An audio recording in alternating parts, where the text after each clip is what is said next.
Merci d'être toujours en notre compagnie. Deuxième partie de Politicia, une partie consacrée à l'analyse de la nouvelle configuration de l'Assemblée nationale ivoirienne. Et nous sommes toujours en compagnie de nos invités, Mamadou Touré, porte-parole adjoint du RDR, Cédric Koné, membre du FPI France, et Youssouf Diaby, porte-parole de Charles Blé Goudé. Merci d'être resté avec nous. La coalition au pouvoir visait la majorité, elle l'a obtenue. L'opposition espérait un retour en force, elle l'a manqué. Les indépendants voulaient créer la surprise, ils ont réussi. Analyse de la nouvelle configuration de l'Assemblée nationale ivoirienne avec Idelette Mirabel-Bissot. Avec 167 sièges sur 254, les résultats des élections législatives du 18 décembre 2016 assurent une majorité nette au président Alassane Ouattara après l'adoption en octobre d'une nouvelle constitution qui conforte son pouvoir en Côte d'Ivoire. Avec un taux de participation de 34%, la coalition au pouvoir en Côte d'Ivoire cède du terrain face aux indépendants.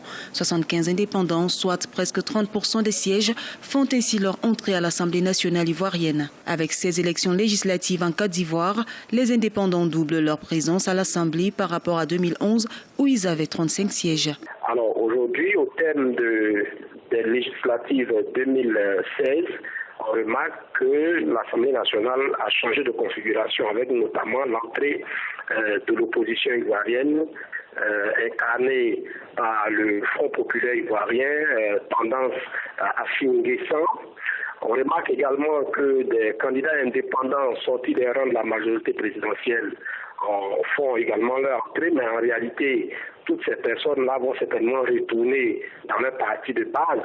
Donc on considère que l'Assemblée nationale sera encore dominée, aura du moins une forte coloration de la majorité présidentielle. Le Front populaire ivoirien FPI est loin de l'ambitieux objectif d'une trentaine de sièges annoncés par son leader, l'ex-premier ministre Pascal Affi-N'Guessan. Même si ce dernier a gagné dans sa circonscription, le FPI ne comptera que 3 sièges à l'Assemblée nationale ivoirienne. Le parti fondé par l'ex-président Laurent Gbagbo est miné par des appels au boycott et réduit à des scores symboliques dans la plupart des départements en Côte d'Ivoire. Au niveau du Front populaire ivoirien, il y a 2 tendances. Il y a la tendance que dirige Affi-N'Guessan et il y a une autre tendance que dirige Aboudraman Sangaré. Alors, la tendance Aboudraman Sangaré a décidé de ne pas aller aux élections tant que Alassane Ouattara est au pouvoir. Et de l'autre côté, il y a la tendance dirigée par Affi-N'Guessan qui, ne veut pas être, si vous voulez, refuse la politique de la chaise vide. Le recul de la majorité à ces élections législatives s'explique par la percée historique des indépendants, dont beaucoup sont des jeunes du PDCI et du RDR, n'ayant pas été investis par la direction du RHDP. Ils sont désormais 75 à l'Assemblée, soit 29% des sièges.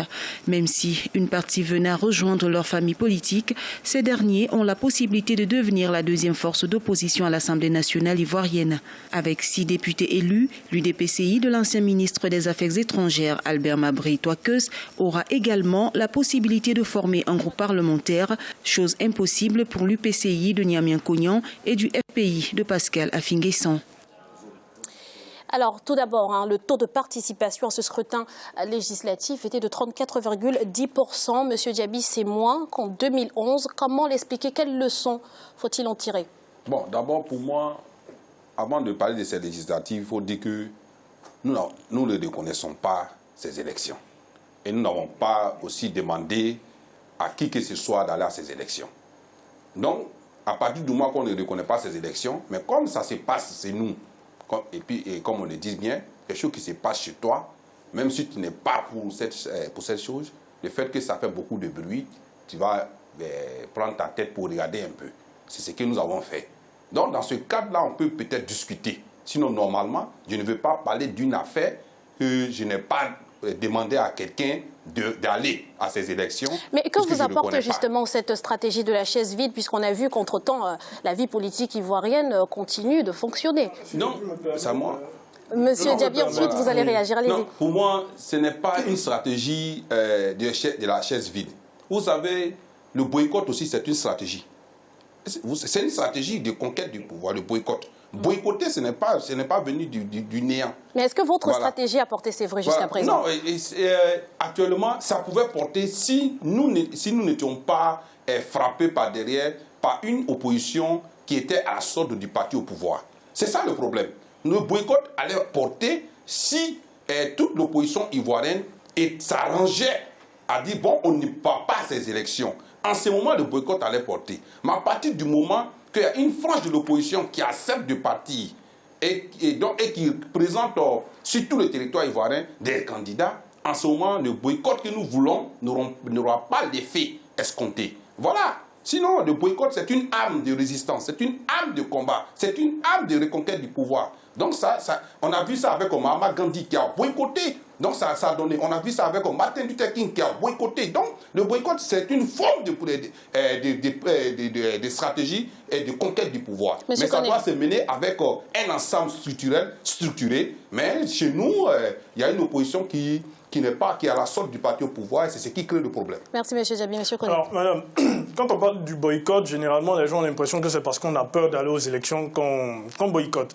Vous savez, le 16 septembre 2011, en Conseil des ministres, sous le gouvernement Ouattara, il a été pris une ordonnance. L'ordonnance, elle a été prise pour le découpage électoral. Voilà.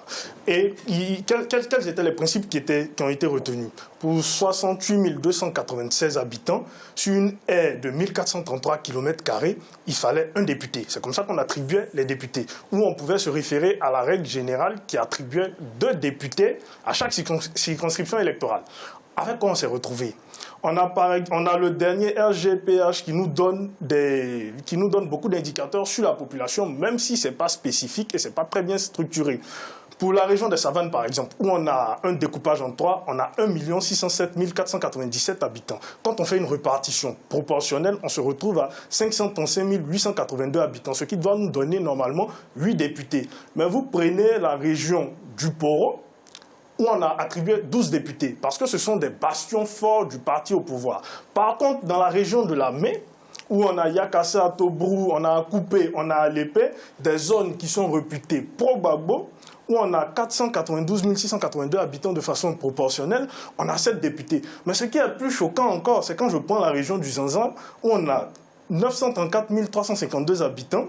Dans la région du Gontois, vous attribuez 12 députés, alors que normalement, il devrait y avoir 7 députés. Donc, avec quelle magie est-ce que l'opposition ira à l'Assemblée nationale et aura une majorité? C'est impossible. Les deux sont plutôt à l'avance. On va donner l'occasion à M. Touré de répondre. Allez-y. Déjà dit qu'il y a 37 partis politiques qui ont participé à ces élections. 37 partis politiques, sans tenir compte du groupement qu'est le RHDP, dont nous sommes à 36 partis politiques, dit qu'on a tous participé à ces élections, tout le monde, y compris ceux qui sont autour de cette table. Le COGEP a eu des représentants, oui, indisciplinés ou pas, mais voilà, des représentants, des membres de la direction, des membres de la direction du COGEP, tels que Yavo Martial et autres, se sont présentés à ces élections. La tendance Abdoumane Sangaré a eu des candidats indépendants à ces élections. M. Koudouignon, qui est le colissier, par exemple, de Yasmine Ounien, il le sait très bien, est membre donc, du FPI Tendance Abdoumane Sangaré. Je peux vous citer le capitaine Oulo Atabou, qui est membre du comité central de Sangaré, qui s'est présenté à ces élections. Je peux vous citer M. Pawa Cyril à Grand Bérébi, on était tous à ces élections. Il faut, je pense, faire une analyse plus fine. Au jour d'aujourd'hui, c'est vrai que nous constatons un recul de l'opposition. Est-ce que cela est lié aux querelles internes que l'opposition a ou cela est lié au manque de stratégie de cette opposition, puisqu'elle n'arrive même pas à avoir une stratégie cohérente? Je ne suis pas d'accord qu'on dise que toute l'opposition est achetée, parce qu'il y a quelques mois, par rapport au référendum, vous avez un certain nombre de partis qui s'étaient coalisés, y compris le parti donc, de M. Mamadou Koulibaly, qui a participé à ces élections législatives. Je ne pense pas que Djabi est en train de dire qu'entre le référendum et les législatives, Mamadou Koulibaly, l'ancienne ministre de la Communication, ont été achetés. Je pense qu'il y a un problème de cohérence au niveau de l'opposition. Le RHDP a démontré qu'il est la seule force politique véritable aujourd'hui en Côte d'Ivoire, parce que même quand vous regardez les résultats des indépendants, la plupart des indépendants qui sont élus sont l'émanation donc du RHDP. Et certains l'ont été pour contester les méthodes de choix en interne. Les résultats leur ont donné raison, mais la plupart de ces indépendants sont aujourd'hui en train de revenir au RHDP. Nous avons 95% des indépendants aujourd'hui qui ont rejoint la famille politique. Aujourd'hui, nous sommes la première force politique en Côte d'Ivoire et ça nous confie beaucoup de responsabilités et nous allons assumer ces responsabilités. Maintenant, l'opposition a beau jeu de dire qu'elle ne passe pas une élection en plein jour et la nuit placer des candidats par endroit pour venir après pinailler et dire nuit, voilà, ils bon. Ce sont des accusations gratuites. Vous connaissez le député Joël Crameau? Vous connaissez Joël Crameau, M. Touré, je suppose. Joël Crameau, pourquoi est-ce qu'il n'a pas été retenu par son parti, le PDCI-RDA? C'est parce que Joël Crameau, en 2014, il a eu le courage de dénoncer la CEI qui n'était pas équitable. Il a saisi le Conseil constitutionnel avec 59 autres députés. Malheureusement, il a été débouté, mais à la fin, la Cour africaine des droits de l'homme et des peuples lui a donné raison. Voilà les conditions dans lesquelles vous mettez l'opposition et vous voulez qu'on participe à des scrutins. Ce que je veux dire, n'est pas la prétention de dire l'opposition. Oui, ce que je dis, l'opposition, c'est il y a 36 partis politiques de l'opposition qui ont passé à ces élections. Je ne dénie pas la qualité d'opposition aux autres partis. Vous pouvez dire que le FPI d'Aboudaman Sangaré officiellement n'a pas passé à ces élections. J'insiste sur le mot officiellement, mais par endroit, le FPI d'Aboudaman Sangaré a placé des candidatures indépendantes. Et vous avez des membres de la direction du FPI. Et je peux même citer des noms si vous voulez. Monsieur Koné, vous ne pouvez pas parler du FPI, puisque le FPI a eu des candidats tout de même. Non, le FPI n'a pas eu de candidat. Vous parlez de Pascal Affi-N'Guessan qui a utilisé le logo et le sigle du Front populaire ivoirien pour aller à des élections. Mais ce sont des questions que nous allons régler très bientôt et vous aurez des échos de ces règlements que nous allons mettre en place dans les jours à venir. En tout cas, la grande surprise de ce scrutin a été la percée des indépendants. Monsieur Diaby, pour certains, le recul du camp présidentiel justement au profit des indépendants signifie que quelque part il y a un certain effritement au sein de la coalition au pouvoir. Qu'en pensez-vous? Bon, il faut le dire, les indépendants, c'était la grande surprise, ça c'est clair. Mais quand on parle des indépendants, là, je suis d'accord avec un de mes contradicteurs, c'est que ces indépendants, le plus souvent, ce ne sont pas des indépendants indépendants. Ce sont des indépendants qui sont issus des partis politiques. Donc, qui n'ont pas eu, parce que quand on parle dans les élections, quand tu es oint par le parti ou par ton parti, tu n'es pas indépendant. Donc, ils sont tous revenus pour la plupart. Bon, aujourd'hui, on a Yasmina Ounien qui a été la star des indépendants. Et moi, exemple, je souhaite que cette dernière-là se présente pour l'Assemblée nationale, parce que je préfère une Yasmina Ounien à l'Assemblée nationale qu'un Soro Guillaume, qui a déjà le sang des Ivoiriens sur sa main. Donc, et pour que la Côte d'Ivoire puisse aller très bien, pour respecter le genre, pour respecter en tout cas en Afrique, il y a une femme qui avance, je préfère cela. Et pour les Ivoiriens, en tout cas, nous ne souhaitons pas que Soro Guillaume, quel que soit que nous ne connaissons pas cette législature, soit la petite histoire, ce que vous devez savoir, c'est que Diaby est très amoureux de Soro Guillaume. Tous les débats qu'il fait, il est omnibulé par Guillaume Soro. Je lui rappelle que Guillaume Soro est président de l'Assemblée nationale. Je lui rappelle que Guillaume Soro a été vraiment élu à Ferké. Et je lui rappelle que le destin de Guillaume Soro à l'Assemblée nationale dépendra du RHDP. Si nous estimons que Guillaume Soro a fait un très bon travail comme il l'a fait,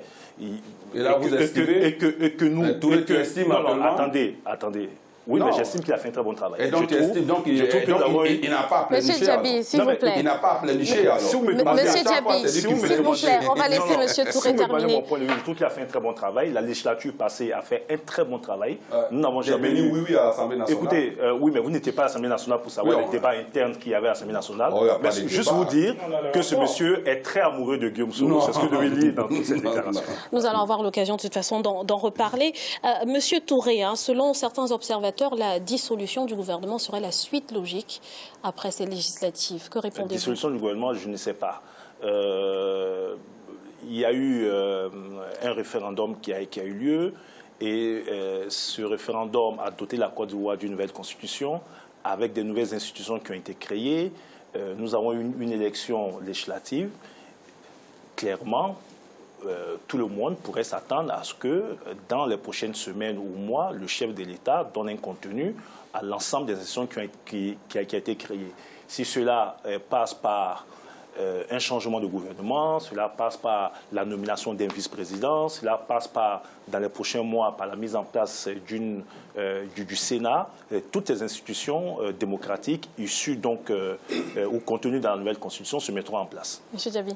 Bon, c'est vrai, cette troisième République, déjà, nous ne reconnaissons pas cette troisième République, ça c'est clair, et parce que celui dont je porte la parole n'a pas reconnu et ne reconnaît pas, Charles Blé Goudé. Le parti dont il est fondateur, le COJEP, ne reconnaît pas la Troisième République. Donc c'est pour cela que je dis que tout ce qui en découle ne reconnaissent pas. Mais on ne dit quoi? Qu'est-ce qui se passe? C'est-à-dire que c'est quelque chose dont tu ne veux pas en parler. Quand on en parle beaucoup, tu es obligé d'enlever ta tête pour regarder. Donc pour dire que nous, quel que soit pour ces élections, le COJEP n'a pas eu, je dis bien le COJEP n'a pas eu de candidats. Et s'il y a eu des candidats, c'est des indisciplinés. Parce que le ministre Charles Blé Goudé a demandé qu'aucun Ivoirien digne de la Côte d'Ivoire ne participe à ces élections, par sa voie normale. Et donc, par conséquent, tous ceux qui sont partis sont des indisciplinés. Il faudrait que ça se soit clair. Et les indisciplinés, ça se trouve dans tous les partis. Le RDR, en 2001, lorsque Alassane Ouattara, quand ils ont refusé d'aller aux élections, le RDR, ils ont emmené aussi des candidats. Il y a eu des indisciplinés dans les camps. Il y a au nombre de 8 candidats qui ont été élus. Et ces élus-là ont été reconduits par Alassane Ouattara en 2011.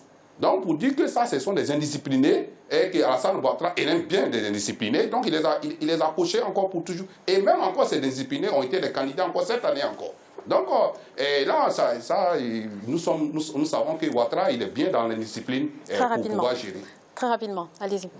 Écoutez, je pense qu'il faut qu'on relève un peu aussi le niveau du débat. Hein. Vous avez eu des candidats indépendants, et je l'ai dit en début de propos en toute transparence, certains candidats indépendants, en tout cas ceux issus de nos rangs, l'ont été pour contester les mécanismes de choix.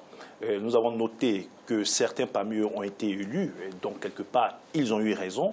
Aujourd'hui, il y a une initiative de notre part pour que ces candidats indépendants rejoignent leur famille de base, et ces candidats indépendants sont en train de rejoindre leur famille de base. Il ne faut en tirer aucune conséquence. Il y a des indépendants qui peut-être ne sont membres d'aucune formation politique. Je pense que dans les prochains jours, à l'occasion donc de l'ouverture de la session parlementaire, on verra réellement quels sont les vrais indépendants, c'est-à-dire indépendants de toute chapelle politique, ou quels sont les indépendants qui l'ont été pour des problèmes internes à nos partis et qui ont rejoint les familles d'origine. Pour le reste, dire que Charles Blé Goudé a estimé aux Ivoiriens dignes du nom de ne pas se présenter, je veux savoir si, Diaby, tu considères que tous les Ivoiriens qui sont aux urnes ne sont pas des Ivoiriens dignes. Merci, messieurs. On n'a plus le temps. On va se retrouver dans quelques instants pour la troisième partie de Politicien. Ne bougez pas, tout de suite.